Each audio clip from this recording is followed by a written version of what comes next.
मीनाताईंच्या पुतळ्यावर रंग फेकल्याच्या प्रकरणी आता बुलढाणा जिल्ह्यातले शिवसैनिक सुद्धा आक्रमक झाल्याचं समजतंय। ठाकरेंच्या शिवसैनिकांकडनं या सगळ्या घटनेचा तीव्र निषेध करण्यात आलेला आहे। बुलढाणा जिल्ह्यातले जे शिवसैनिक आहेत ते आता या सगळ्या घटनेनंतर आक्रमक झाले। जळगाव जामोद इथले नेते गजानन वाघ यांच्या नेतृत्वाखाली अत्यंत आक्रमकपणे आंदोलन देखील करण्यात आलं।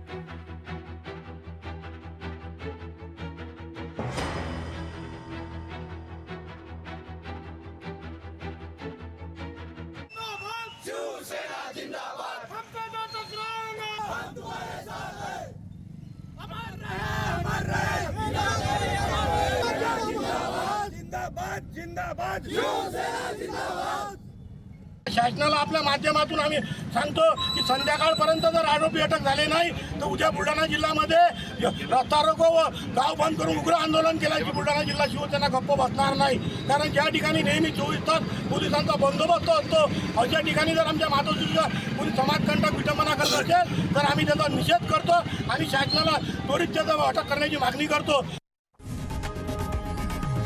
लोकशाही मराठी ऐका, पहा, जागरूक रहा।